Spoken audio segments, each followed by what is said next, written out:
সাদ্দাতের মতো বেঈমান বাবাজি বাঁচে নাই, তাকে আজরাইল ঘেরাও করেছিল, আল্লাহর সাথে চ্যালেঞ্জ করেছিল, তোর জান্নাতে যাব না, আমি নিজে জান্নাত বানাবো। এই বেঈমান সাদ্দাত নিজে জান্নাত বানাইছে বাবাজি, 12,000 কামরা বানাইছে, 1000 বছর কাজ করাইছে।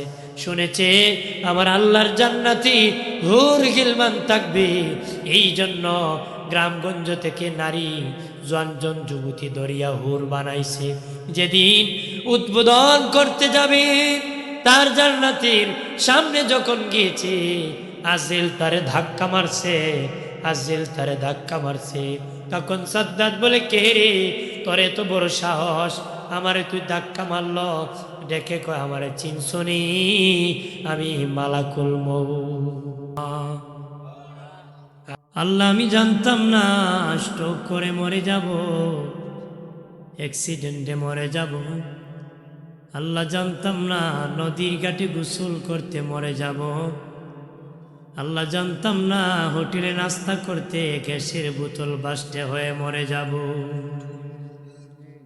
মরে কি না জানতো? জানলে আফসোস করা লাগতো না খবর। আল্লাহকে ওই জন্য সতর্ক করলাম, তোরা আফসোস করবে হঠাৎ করে আমি মরে গেলাম। বহু লোক আছে বাবাজি, দুনিয়ার লোভের কারণে ঝগড়া করতে মরে যাবে, গিয়েছিল অন্যকে মারার জন্য, কিন্তু নিজেই মরে গেছে। কবরে যাই আফসোস করবে, কেন রে অযথা আমি মরে গেলাম রে। কবরে গিয়ে আফসোস করে লাগেন না লাডি বান্দানি কতক্ষণ। এবার তো আমরা হবিগঞ্জে ফার্স্টে আছি। হবিগঞ্জে কি ব্রাহ্মণবাড়িয়া সারাই গেছে, ব্রাহ্মণবাড়িয়া কি সারাই গেছে। মায়েরার ঝগড়ার কিলে কিলিতে আমরা এগিয়ে আছি। দেখি আমরা নিয়ে আবার কেউ আলাদা দেশ চাই, আমি তো তাহলে দেখতেছি। আমি হবিগঞ্জের, আপনারও কি ইজ্জত সম্মান তো আমরাই যাইতেছি, ঠিক না? আমরা যেন এটাতে বিরত হই, এটাতে কি হয়, গ্রামগঞ্জে যারা পঞ্চায়েত সালিশ করে সতর্কতার সাথে সাধারণ মানুষও যেন আমরা সাবধান হই, এটা যেন এইরকম মরণ যেন আমরা না আনি। কতক্ষণ দিনে নবী বলেন, মায়া নবী বলেন, যে মরবে সেও জাহান্নামী, যে মারবে সেও জাহান্নামী, যে মারবে সেও জাহান্নামী, যে মরে যাবে সেও জাহান্নামী। মারিয়া খুনের কারণে জাহান্নামী, সে মরিও জাহান্নামী। গিয়েছিল আরেকজনকে মারতে, কিন্তু পারে নাই, মরে গেছে, এই জন্য জাহান্নামী। এই জন্য কি জাহান্নাম। এই জাহান্নামের মরণ মরে লাভ, কুকুর শিকারের মরণ লাভ আছে? তোমার বানিয়েছে ইবাদত করতে, আরেক বেটা মাথায় বাড়ি দিতে বানাইছে। মাথায় বাড়ি দেওয়ার জন্য বানাইছে, তুমি কি আরেক বেটার মাথায় মারো বাড়ি? কারণ কি বুঝি না। অভ্যাস ছাড়তে হবে। অভ্যাস কি? কারো মাথায় বাড়ি দিবেন, বাড়ি দিবেন না, আঘাত করবেন না। কারণ হায়াতের মালিক কে? রিজিকের মালিক কে? তুমি তার হায়াত কমাইতে চাও কেন? আঘাত করে। মার্ডার করতে চাও কেন? খুনের বদলা খুন, মার্ডারের বদলা কি? মার্ডার। মরবেন না। আরেক ব্যক্তিকে মারার চিন্তা করে নিজে মরবেন। আমার প্রাণের বাবাজি, এই প্যান্ডেলের পাশে কবরস্থান শুনেছি, কবরস্থান আছে বাবাজি মাহফিলের পাশে। বাবাজি, তারা আমাদের আগে কবরবাসী, আমরা তাদের পরে কবরবাসী। তার আগে, আমরা কি পরে? আমরা ঢুকতেন না কেউ না। ইমানদার হলে কবর যেতে হয়। হতো নাস্তিক হলে কইবে আমারে হাসপাতাল দান করে দি, নাকি? নাস্তিকরা কয় না, তারা নাকি আমরা নাকি ধর্ম অন্ধ। কি কয়? ধর্ম অন্ধ বুঝছেন নি? ধর্ম যুগ অন্ধ। যে ধর্ম পালন করে হইল অন্ধ, যে ধর্ম পালন করে কি অন্ধ। আর ধর্ম পালন ছাড়া কোনো মানুষ হতে পারে না, নাস্তিক। কথা কোন ঠিক কিনা? ধর্ম পালনই করতে হবে। ধর্ম কি? কারণ আল্লাহ ধর্ম পালনের জন্যই মানুষ বানিয়েছে। কের পালনের জন্য? ধর্ম পালন। ধর্ম কিসের নাম জানেননি? আমার প্রাণীর বাবাজি, রে তরুণেরা, যুবকেরা, শুনে নাও ভালো করিয়া, নামাজ পড়ার নাম ধর্ম পালন নয়। নামাজ একটা ইবাদত। হজ পালনের নাম ধর্ম পালন নয়, হজ একটা ইবাদত। জাকাত দেওয়ার নাম ধর্ম পালন নয়, জাকাত একটা ইবাদত। ফিতরা দেওয়ার নাম ধর্ম পালন নয়, ফিতরা একটা ইবাদত। ধর্ম কিসের নাম? আল্লাহর যত হুকুম আছে সব একত্রে পালনের নাম হলো ধর্ম। আল্লাহকে আমার সব বিধান পালনের জন্য তোদেরকে আমি বানাইছি। সব কিছু সমষ্টির নাম কি? কথা হয় না। এখানে মাইক কোনটার নাম? মাইক কোনটার নাম?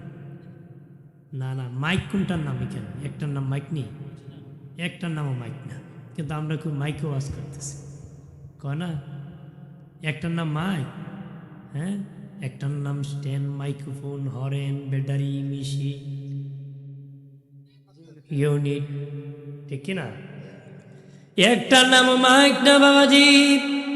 তবে বাবা, সবটা একত্রে যখন স্টার্ট হয় তখন হয় নাম মাইক। সবটা যখন একত্রে স্টার্ট হয়, আওয়াজ দিবে, তখন নাম হবে মাইক। বাবাজি ঠিক তেমনি ভাবে ধর্ম কিসের নাম? আমার আল্লাহর যত হুকুম আছে সবটা একত্রে পালনের নাম হলো ধর্ম। আমার আল্লাহ বলেন, আমি ধর্ম পালনের জন্য তোদেরকে বানাইছি। ধর্ম পালনের জন্য। তাহলে আমরা ধর্ম অন্ধ না। ধর্ম যে পালন করে অন্ধ নাকি? ধর্মের ভিত্তি আলো আছে, আর এই ধর্ম ছাড়া অন্ধকার আছে। কতক্ষণ ঠিক না? অন্ধকার মানে জাহান্নাম। অন্ধকার মানে কি? আলো মানে কি? জান্নাত। আলো মানে কি? আমার প্রাণের বাবাজি, দাউদ নবী একদিন বিনায়া বিনায়া চোখের পানি ছাড়িয়া কান্দে। ওনার ছেলে সুলাইমান নবী ডেকে বলে, বাবা, কি জন্য গো আপনি এভাবে কাঁদতেছেন? দাউদ নবী ডেকে বলে, বাবা, আমার কয়েকটা প্রশ্ন দিতে হয়েছে, এই জন্য আমি কান্না করতেছি। সুলাইমান নবী বলে, বাবা, কি প্রশ্ন রে? ওগো আব্বা, কি প্রশ্ন? দাউদ নবী বলে, বাবা, উত্তর দিতে পারবানি? সুলাইমান নবী হ্যাঁ দিতে পারবো। বলেন গো বাবা, বলো, এই দুনিয়ায় দামি কোন জিনিস? এই দুনিয়ায় কম দামি কোন জিনিস? 2 নম্বর, এই দুনিয়ায় কাছে কোন জিনিস? এই দুনিয়ায় দূরে কোন জিনিস? যোগ্য সন্তান যোগ্যতা সম্পন্ন উত্তর দেয়া কয়, বাবা, দুনিয়ায় যেটা দামি এটি আবার কম দামি, যেটা কাছে ওটি আবার অনেক দূরে। সুবহানাল্লাহ।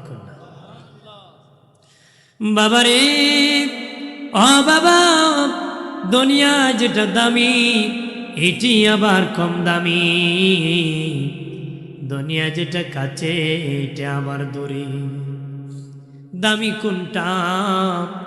সুলাইমান নবী ডেকে বলে, বাবা, মানুষ হলো দামি। মানুষের চেয়ে দামি আর কিছু না। বাবা, প্যারালাইসিস হয়ে বিছানায় আছি, ছেলে আমেরিকার থেকে খাবার পার্সেল পাঠাইতেছে।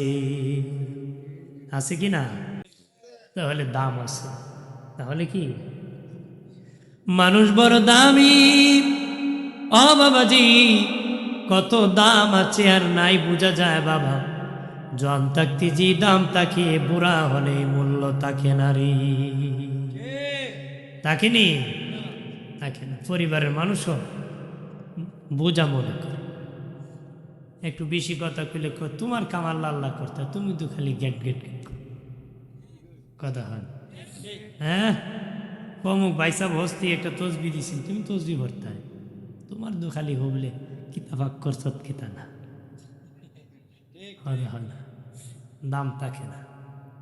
আর বোরদার তো কয় আমরা ঘরের বুড়ারে দিনে দেখছি, তার মানে কি ওই এক বুড়ার লোকের দিকে তোমার জোয়ানি কিটকিটি করো না, তুমিও বুড়ো হইবা কতখানা।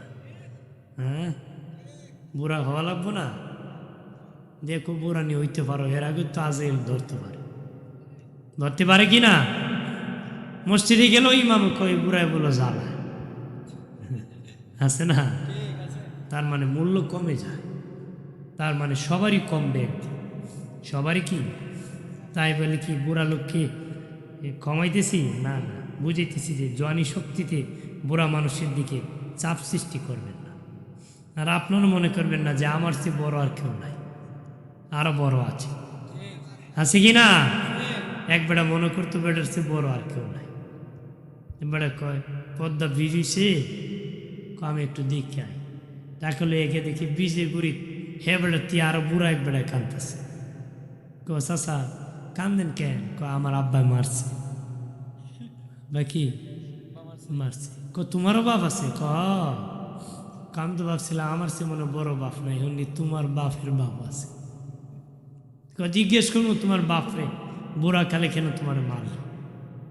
গিয়া দেখি বেড়ায় খাসা বানাইতেছে, বেদ ফাটতেছে। চাচা ও বুড়া খালো, আপনার ছেলেরে মারলেন কেন? ফুলত তো বুড়া।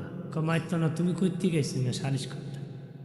হ্যাঁ রে ইসলাম, আমার বাপরে একটা হুক্কা ধরাই দিছে না, এই জন্য ফিটাইছি। আপনারও বাপ আছে? ঘরে বাবার বাবা আছে কতক্ষণ।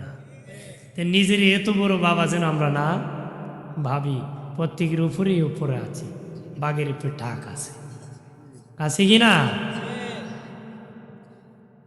আমার প্রাণের বাবাজি সুলাইমান নবী ডেকে বলে, আব্বা দুনিয়ায় দামি হলো মানুষ, ওই মানুষ আবার কম দামি। যখন মানুষ মরে যায় হয়ে যায় কম দামি, আর কোনো দাম থাকে না। জীবনে মানুষ অনেক মাটির বোঝা কাঁধে নিছে, ধানের বোঝা কাঁধে নিছে বাবাজি, বনের বোঝা মাথায় নিছে, কত বোঝা মানুষ কাঁধে উঠেছে, গমের বোঝা নিছে। কিন্তু সবচেয়ে দামি বোঝা হলো মানুষের কাছে লাশ, সবচেয়ে বড় বোঝা হলো মানুষের লাশ। বাবার কাছে ছেলের লাশ, ছেলের কাছে বাবার লাশ, ছেলের কাছে মায়ের লাশ। সবচেয়ে বড় বোঝা দুনিয়ার সবচেয়ে বড় বোঝা, সবচেয়ে বড় কি বোঝা? এটা কঠিন বোঝা, কারো কাছে লাশ কাঁধে ওঠা, এটা কি কঠিন বোঝা। সন্ধ্যায় যদি মরে যান, নবীগঞ্জের হবিগঞ্জের মুসলিম জনতা ভালো করে শুনে নাও বাবাজি, রাতের বেলা যদি মরে যান, কত বড় বুঝা। সন্তান ভয় পেবে, রাত কেমনে পোহাবে, হাফিজুল কোরআন খুঁজবে, কারিউল কোরআন খুঁজবে, এই মুর্দার পাশে বসে কোরআন তেলাওয়াত করার জন্য খুঁজবে। ভয় করে মানুষ, মানুষের লাশকে মানুষ বড় ভয় করে বাবা। মানুষ ভয় করে বাবা যে বিছানায় মরে গেছে, সন্তান ভয়তে ওই বিছানায় বসে না রে, ঘুমায় না বাবাজি। পারেতে বাবা খাট ফেলে দিতেছে না, খাট ফেলে দেয়। এক বেচারা আমার একদিন নিয়ে কয়, মুর্দা বিলে হুজুর ক্ষতি করবো, এলে বেটা খাট উল্টাই লিছে। খাট কি করছে? উল্টাই লিছে। আমি খুব মূর করি, ইসলামের জ্ঞান নাই কথা না। যদি ইসলামের জ্ঞান থাকতো তাহলে এই কথা বলতো নি, বলতো। কারণ মুর্দা ক্ষতি করে না, কতক্ষণ টিকে না। বলেন আমাদের গার্জেন কে? আল্লাহ। তাহলে ভয় করার কারণ আছে, সতর্ক থাকতে হবে, ঠিক কিনা বলেন? আমার প্রাণের দুস্থ বুজুর্গ সুলাইমান নবী ডেকে বলে, আব্বা এরপরে কি? দাউদ নবী ডেকে বলে, বাবা বলেন গো, ওই দুনিয়ার কাছে কোন জিনিস, এই দুনিয়ার দূরে কোন জিনিস? হযরতে সুলাইমান নবী বলে, বাবা বাড়ির পাশে কবর খুব কাছে, কিন্তু এত দূরে চলে যায়, কোনোদিন দেখা হয় নাই। এখানে কবরস্থান, দাফন করলেন বহুদিন আগে, কারো সাথে সাক্ষাৎ হয় নাই। লন্ডন থেকে কথা বলা যায়, আমেরিকার থেকে কথা বলা যায়, দেখা যায়, বিশ্বের যে কোনো জায়গা থেকে দেখা যায়, কথা বলা যায়, কিন্তু বাড়ির পাশে কবর কোনোদিন দেখা হয় না। এটা কাছে, এটা আবার দূরে। একটু চিল্লায় বলি আল্লাহু আকবার। এটা কাছে, এটা আবার কি দূরে। খুব কাছে, খুব আবার কি দূরে। এত দূরে গেছে, কোনোদিন দেখা হবে? দেখা হবে? দেখা হবে না। কবরে শুয়ে আছে, হাজার হাজার বছর ঘুমিয়ে আছে। কথা বলেন ঠিক না? ভাইরা আমার খেয়াল করেন ভালো করে। ও বাবাজি, কিয়ামত দুই প্রকার, ব্যক্তিগত কিয়ামত, তামাম দুনিয়া কিয়ামত, বড় কিয়ামত, ছোট কিয়ামত। ছোট কিয়ামত কোনটা জানেননি? পৃথিবী আছে কিন্তু আমি মরে গেছি, আমার কিয়ামত হয়ে গেছে। আমার কি? আমি মরে গেলে কি হইল? আমার কিয়ামত হয়ে গেছে। কিন্তু পৃথিবী আছে, একদিন হবে বড় কিয়ামত, পৃথিবীটা ধ্বংস হয়ে যাবে। পৃথিবীটা কি? কিয়ামতের ভয়াবহতা এমন ভয়ঙ্কর, বাবাজি ঈসা নবী মুর্দারে জিন্দা করতে পারতেন। লোকেরা বলল, ঈসা তুমি জিন্দা করে দেখাও, তাহলে কালেমা পড়ে মুসলিম হয়ে যাব। বাবাজি একটা কবরের পাশে নিয়ে গেলেন। বাবাজি উনি ওই কবরের মাইয়তকে জিন্দা করে সাক্ষাৎ করালেন, কথা বলাইলেন। এরপরে তারা বলে, মানি না ঈসা, এটা নতুন কবর, তুমি একটা পুরান কবরের মাইয়তকে জিন্দা করতে হবে। ঈসা নবী বললেন, নিয়ে যাও, পুরান কবরের পাশে আমাকে নিয়ে যাও। পুরান কবরের পাশে আমাকে ওনাকে নেওয়া হলো। পুরান কবরের পাশে যাইয়া ঈসা নবী বললেন, জিন্দা হয়ে যাও। সাথে সাথে মাইয়িত জিন্দা হয়ে দাঁড়ায় গেল। জিন্দা হয়ে কি দাঁড়ায় গেল, সাথে সাথে দাঁড়ায় গেছে। তবে বাবাজি ওই মাইয়িত কবে মারা গিয়েছিল? ইব্রাহিম নবীর আগে ইন্তেকাল করেছিল, ইব্রাহিম নবীর আগমনের আগে ইন্তেকাল করেছিল। তবে বাবাজি তার মুখের দাড়ি সাদা হয়ে আছে। তবে জানিয়ে রাখেন, ইব্রাহিম নবীর আগে কোনো ব্যক্তির চুল দাড়ি পাকে নাই। ইব্রাহিম নবীর আগে কি কারো চুল দাড়ি পাকে নাই? ইব্রাহিম নবীর আগে কারো চুল দাড়ি পাকে নাই। ঈসা নবী ডেকে বলে, আল্লাহ। ঈসা নবী ডেকে বলে, যুবক, তুমি তো ইব্রাহিম নবীর আগে ইন্তেকাল করেছিল রে।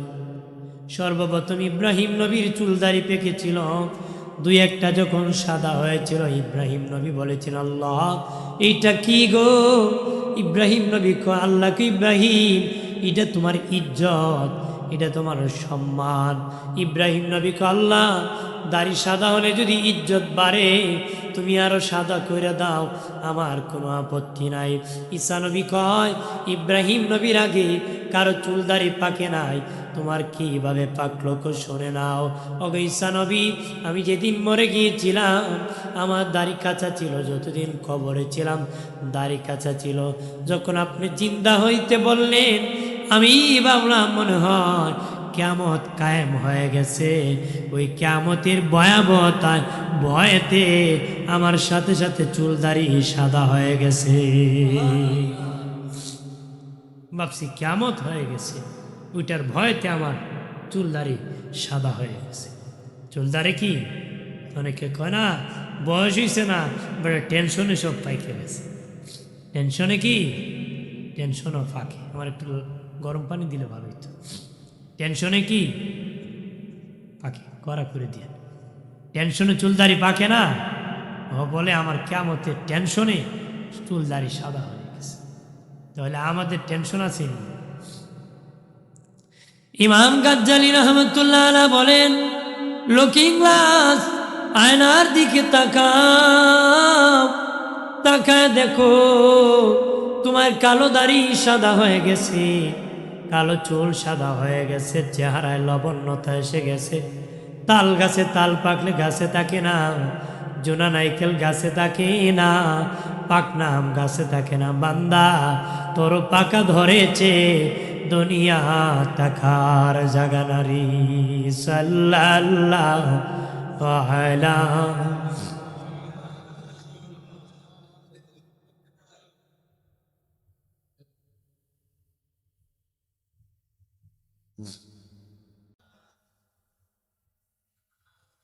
কোয়েল না সর সর সাল্লাল্লাহু, কিন্তু সরে দিন, গলা নষ্ট হইল। সাল্লাল্লাহু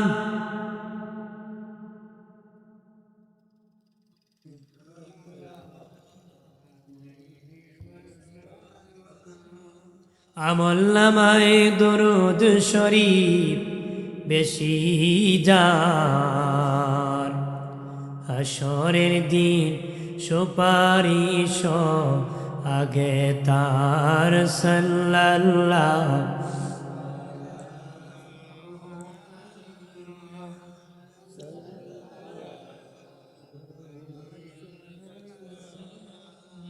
সাল্লাল্লাহু,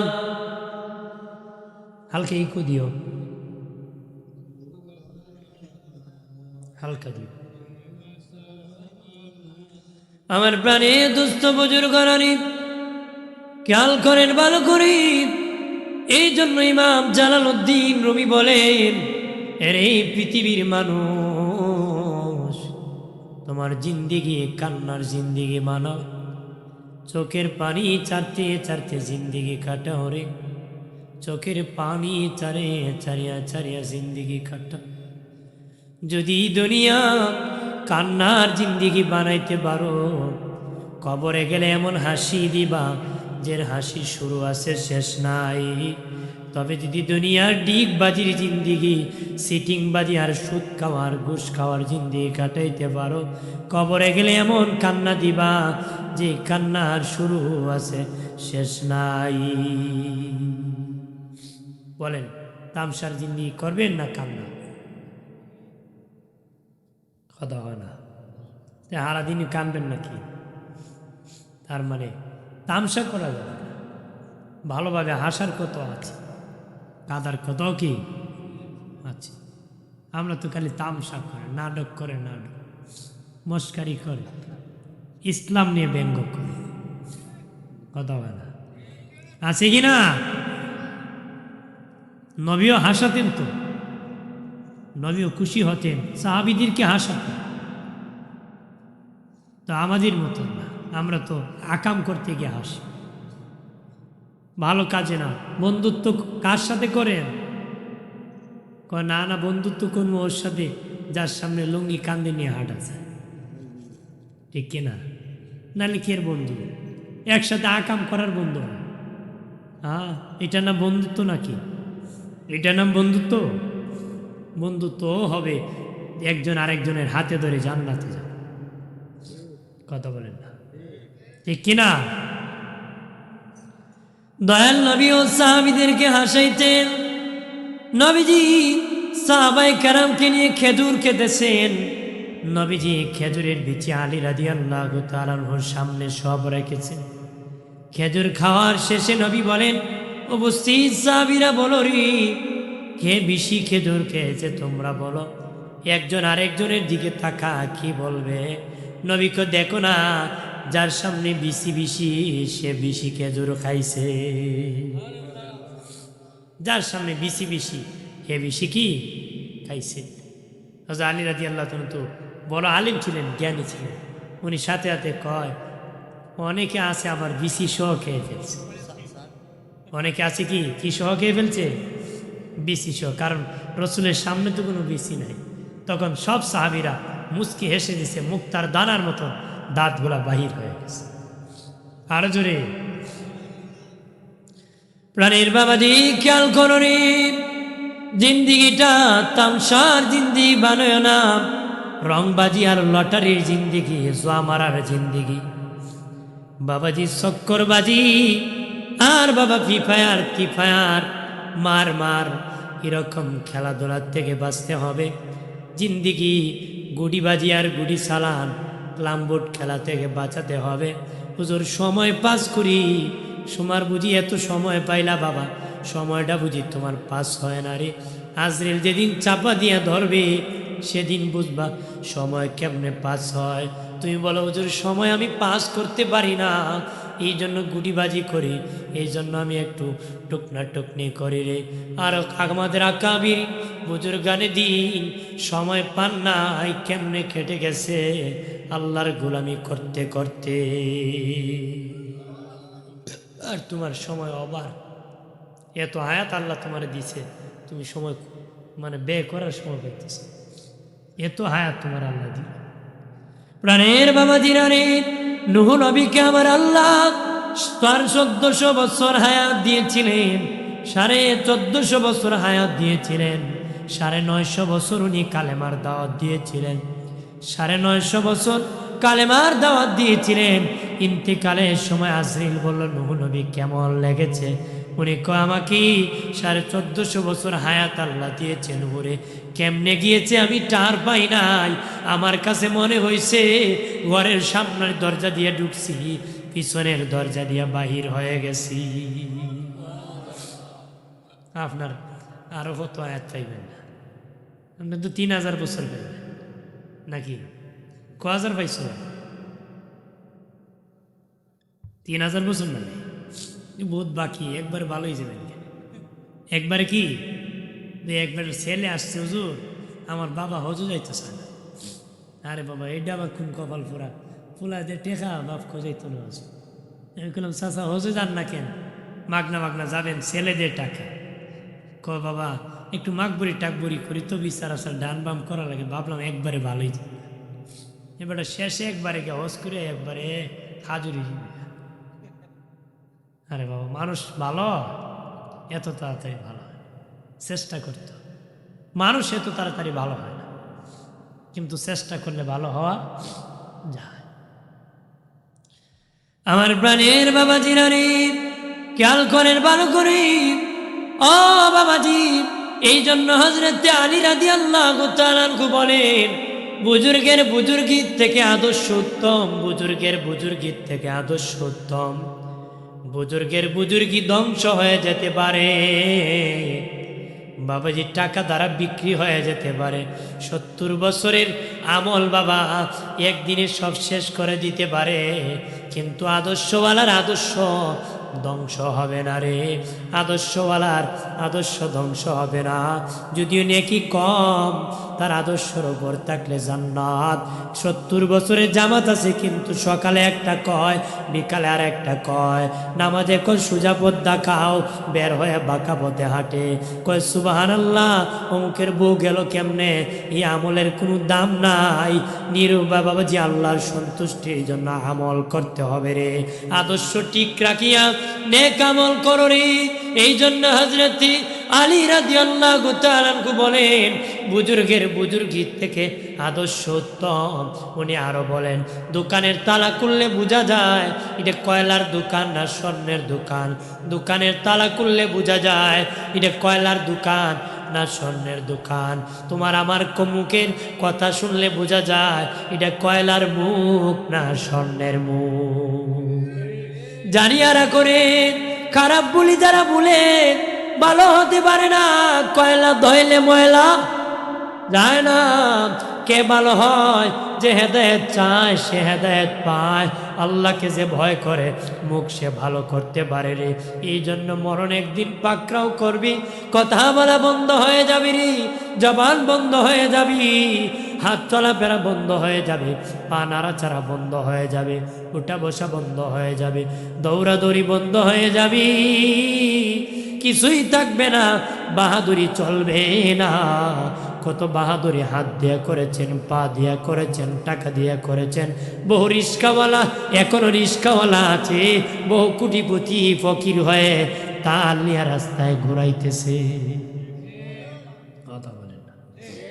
রিস্কাওয়ালা ভিক্ষা করে নাই, রিস্কাওয়ালা ভিক্ষা করে নাই, আগো চালাইতো এখন ইনকাম করে, কিন্তু বহু কোটিপতি বাবা, আগে কোটি টাকার মালিক ছিল রে, এখন বাবা ভিক্ষার তাল নিয়ে বসে আছে। এমনও আছে পেলে চাচা আমার 10টা টাকা দাও, আমি বিড়ি খাই। আছে না ভিক্ষা না নেই, বিড়ি খাইব। হাইসলো তো যায়নি, হাইসলো যায়নি। ভাইরা আমার খেয়াল করেন, ভালো করে জানিয়ে রাখো মুমিন, এই জন্য বাবা আজরাইল যখন ধরবে সাদ্দাতের মতন বেঈমান, সাদ্দাতের মতো বেঈমান বাবাজি বাঁচে নাই, তাকে আজরাইল ঘেরাও করেছিল, আল্লাহর সাথে চ্যালেঞ্জ করেছিল, তোর জান্নাতে যাব না, আমি নিজে জান্নাত বানাবো। এই বেঈমান সাদ্দাত নিজে জান্নাত বানাইছে বাবাজি, 12,000 কামরা বানাইছে, 1000 বছর কাজ করাইছে, শুনেছে আমার আল্লাহর জান্নাতি হুর গিলমান থাকবে। এই জন্য গ্রামগঞ্জ থেকে নারী জনজন যুবতী দরিয়া হুর বানাইছে। যেদিন উদ্বোধন করতে যাবে তার জান্নাতের সামনে যখন গিয়েছে, আজরাইল তারে ধাক্কা মারছে, আজরাইল তারে ধাক্কা মারছে। তখন সাদ্দাত বলে, কে রে, তোরে তো বড় সাহস, আমারে তুই ধাক্কা মারল, ডেকে কয় আমারে চিনছনি, আমি মালাকুল মউত। আর জোরে চিনে না রে, গরিব চিনে না, ধনী চিনে না, গরিব চিনে না, টাকাওয়ালা চিনে না, 7 তলা বিল্ডিং অনুমতি লাগবে, এটা আজরাইল আমার লাগে না, লাগেনি। বাবাজি তোমার প্লেটের মধ্যে ভাত খাইতে যেমন অসুবিধা হয় না, পেটটা তোমার কাছে যত ছোট, আজরাইলের কাছে তামাম দুনিয়াটা এমনই ছোট। ভাত খাইতে যেমন সমস্যা হয় না, পৃথিবীর মানুষের রূহ কবজ করতে তার কোনো অসুবিধা হয় না। আর কোনো কি ভাইরা আমার খেয়াল করেন, ভালো করে অপ্রাণের বাবাজি, দুস্থ বুজুর্গরা সাদ্দাত বলে, কে বলে আমি মালাকুল মউত আজরাইল এসেছি। তখন আজরাইল 1000 বছর কাজ করাইছি, 12,000 কামরা বানাইছি রে, আমার বড় শখ জান্নাতটা উদ্বোধন করব, মেহেরবানি করে একটু সময় দাও। আজরাইল বলে, আল্লাহ, বেচারা সাদ্দাত নিরুপায় হয়ে গেছে, বড় নিরুপায় হয়ে গেছে, একটু সময় দাও, সে যেন জান্নাতটা এক নজর দেখতে পারে। আল্লাহ আজরাইল, তোমার কি তার দিয়ে মায়া লাগে নাকি? আজরাইল, আল্লাহ তুমি তো আমারে কোনো মায়া দয়া দেও নাই, আমার কোনো মায়া লাগে না, তবে গো আল্লাহ একদিন এক শিশু বাচ্চার জন্য মায়া লেগেছিল, আজকে বেচারা সাদ্দাতের জন্য বড় মায়া লাগতেছে। একদিন এক শিশু বাচ্চার জন্য মায়া লাগছে, আর আজকে কি, কারণ গরম মানুষ যখন নরম হয়ে জায়গা, তখন মানুষ বাধ্য পানতে কথা হয় না।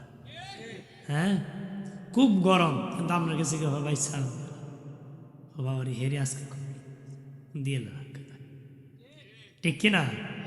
বহু লোক আছে না, দেখলি ডরে এসে আসসালাম ওই রিকু চিনচিনি বাবার ইলাজে জি কত সালাম দিয়ে দিলে, সালাম না দিলে কোন সময় আমার নাম গুরু চরিত লেখাই দিব। আমরা যেন এমন ভয়ঙ্কর আতঙ্ক না হই, ঠিক কিনা? আমরা যেন আল্লাহকে ভয় করি, মানুষ যেন এই ভয়তে আমাকে আপনাকে সালাম না দেয়, মহব্বতে যেন দেয়। আমার আল্লাহ বলেন, আজরাইল তোমার কি মায়া লাগে নাকি? আজরাইল বলে, আল্লাহ একদিন এক বাচ্চার জন্য মায়া লাগছিল, আজকে তার জন্য। আল্লাহ কোন বাচ্চা বলো?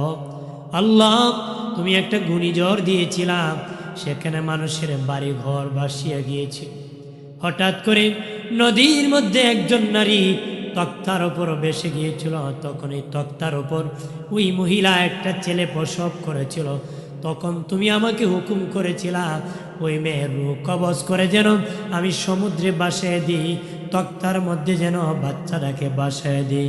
আল্লাহ গো, ওই দিন যেদিন তার মার রূহ কবজ করে মাকে সমুদ্রে ফেলে দিয়েছিলাম, বাচ্চাকে তক্তায় বাসায় দিয়েছিলাম, ওই বাচ্চার জন্য আমার মায়া লাগছিল। বাচ্চার জন্য কি আমার আল্লাহ বলেন, আজরাইল রে, আজরাইল, ওই বাচ্চাই হলো বেঈমান সাদ্দাত। আমি আল্লাহ তারে আসলে জঙ্গলের কিনারে বাসায় বাসায় নিছি।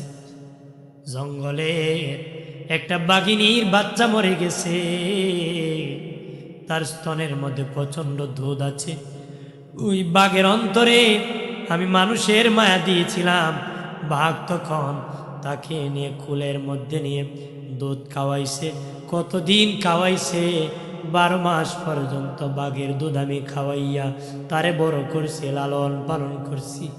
এরপরে আমি আল্লাহ বাঘের কাছ থেকে তারে উদ্ধার করছি, করিয়া এত বড় করছি। এখন আমার সাথে চ্যালেঞ্জ করে আমার জান্নাতে যাবে না, সে নাকি নিজে জান্নাত বানাবে। আমার সাথে চ্যালেঞ্জ করে। আজরাইল কল্লা, এমন বেঈমানের আর দেরি নাই, রূহ কবজ করে ফেলব। 1000 বছর কাজ করাইয়া তার বাবা জান্নাত একটা নজরও দেখতে পারে নাই। এর চেয়ে বাহাদুর তো আর পৃথিবীতে আসেনি। আর কেমন আর হইব না। পায়ের আমার খেয়াল করেন ভালোভাবে বাবাজি। মরণের সময় ইমাম জালালউদ্দিন সুয়ুতি বলেন, 500 ফেরেশতা ঝাঁপিয়া পড়ে যায়। মৃত ব্যক্তির উপর 500 ফেরেশতা ঝাঁপিয়া পড়ে, ছাপ দিয়া ধরে, নড়াচড়ার ক্ষমতা নাই। ও বাবাজি, 500 ফেরেশতা আজরাইলের সঙ্গে উপস্থিত হয়। বাবাজি বলেছেন 80 জায়গা দিয়ে রুহু পলাইতে চায়, 80 জায়গা দিয়ে রুহুটা পলাইতে চায় রে। এত কঠিন মরণ, এত কঠিন। ঈসা নবীর মা মরিয়ম আলাইহিস সালামের কাছে আজরাইল এসেছে রুহু কবজ করবে। ঈসা নবী বাজারে হযরত মারিয়াম বলে, ওগো আজরাইল, আমার একটু সময় দাও, আমার সন্তান ঈসা গেছে বাজারে, কারণ আমি তার বাবার আদরও করছি, মার আদরও করছি, আমার ছেলে আসার পরে রুহুটা কবজ করিও। আজরাইল বলে, মারিয়াম, এই সময় নাই, রুহ কবজ করতে হবে। তখন বাবা দেরি নাই, সাথে সাথে তার রুহ কবজ করে ফেলেছে রে। ঈসা নবী বাজার থেকে আসিয়া দেখে তার মা ইন্তেকাল হয়েছে। মাকে ডাকে, জবাব দেয় না রে। মা ডাকি আল্লাহকে, বলে, আল্লাহ, ও মালিক, আমার মা ইন্তেকাল হয়ে গেছে গো, আমি ছিলাম না, কিভাবে আমার মার রূহ কবজ হয়েছে? আমি তো জিন্দা করতে পারি মুর্দারে, আপনি অনুমতি দেন আমার মারে জিন্দা করে আমি জিগাইব কিভাবে রূহ কবজ করা হয়েছে। আল্লাহ হুকুম করলেন, ঈসা, তোমার মারে তুমি জিন্দা করে দেখো রে। ঈসা নবী বলল, আল্লাহর হুকুমে আমার মা জিন্দা হয়ে যাও। ঈসা নবীর মা জিন্দা হয়ে গেল, মারিয়াম জিন্দা হয়ে গেল। ঈসা নবী কয়, মা, মরণ যন্ত্রণা কেমন লেগেছে? ঈসা নবীর মা কয়, বাবা ঈসা রে, আজরাইল যখন এসেছে, রূহ যখন কবজ করেছে, কেমন কষ্ট লেগেছে বলতেছি রে বাবা। একটা জিন্দা মানুষকে যদি গাছে লটকাইয়া তার পা থেকে যদি চামড়া নিচের দিকে টানিয়া আনা হয়, একটা জিন্দা ছাগলকে যদি উল্টা লটকাইয়া তার চামড়া নিচের দিকে যদি আনা হয়, রে বাবা ঈসা, এর চেয়ে আমার কাছে আরো বেশি যন্ত্রণা মনে হয়েছে। আল্লাহ করবেন না প্রাণের বাবাজিরা রে। ও বাবাজি, ইদ্রিস নবীর সাথে আজরাইলের বন্ধুত্ব হয়েছিল। ইদ্রিস নবী বলেছেন, আজরাইল বন্ধুত্ব করতে পারি, প্রথম তুমি আমার রূহ কবজ করবা, আবার রূহটা দিবা, জিন্দা করবা, তারপরে আমার জান্নাতটা দেখাবা। এর বিনিময়ে বন্ধুত্ব হয়েছিল। ঈসা নবী বাবাজি মালাকুল মউত ইদ্রিস নবীর রূহ কবজ করেছে, আবার রূহটা দিয়েছে। এরপরে ইদ্রিস নবীর জিজ্ঞেস করা হয়েছিল, নবী কেমন লেগেছে? ইদ্রিস নবী বলে, আমি পয়গম্বর হয়ে এত যন্ত্রণা লাগছে রে, ভয়াবহ যন্ত্রণা, এত কঠিন। আমি ঈসার কাছে মনে হয়েছে আমার জিন্দা চামড়া নিচের দিকে টানিয়া নামানো হয়েছে। এত ভয়ঙ্কর একটা জিন্দা মানুষকে যদি টানিয়া নামানো হয়, এর চেয়ে বেশি আমার কাছে মনে হয়েছে রে বাবাজি। মরণ যন্ত্রণা বড় কঠিন, বড় কঠিন। ও বাবাজি, মৃত্যু একদিন আসবে, পাকড়াও করবে, কাউকে বাদ দিবে না, কাউকে ছাড় দিবে না। বাপরও না, ছেলেও না, মারও না, পিসাবরেও না, বক্তারও না। বক্তারও তক্তা বানায় দিবি, শেষ করে দিবে রে। ও প্রাণের বাবাজি, মরণ একদিন আসবি রে। রুহ যখন কবজ হবে, হাত দিয়া কবজ করতে চায়, হাত বলে না। ওই হাত দিয়ে আল্লাহর কোরআন ধরেছে, মসজিদের ঝাড়ু দিছে, মানুষের উপকার করছে, হাত দিয়া কবজ করা যাবে না। আজের চায় মুখ দিয়া, মুখ বলে না। ওই মুখ দিয়ে সুবহানাল্লাহ বলেছে, আল্লাহু আকবার বলেছে, আল্লাহু আকবার বলেছে। আল্লাহ ভালো কাজের আদেশ করেছে, মন্দ কাজের নিষেধ করেছে। ওই মুখ দিয়া নয়, চায় কান দিয়ে। কান বলে না, না, ওই কান দিয়া আযান শুনেছে, তেলাওয়াত শুনেছে, ভালো কিছু শুনেছে, ওই কান দিয়া নয়, চায় পা দিয়া। পা ডেকে বলে না, না, না। যে পা দিয়া মাহফিলে গিয়েছে, মসজিদে গিয়েছে, মাদ্রাসায় গিয়েছে, ভালো কাজে গিয়েছে, ভালো বিচার করতে গিয়েছে, ওই পা দিয়া নয়। এইভাবে বাবা আজরাইল ব্যর্থ হইয়া আল্লাহর দরবারে বলে আল্লাহ, চিৎকার দিয়া বলে আল্লাহ, আরো জবান খুলে বলে আল্লাহ, আর আওয়াজ করে বলি ইয়া রাসূলুল্লাহ।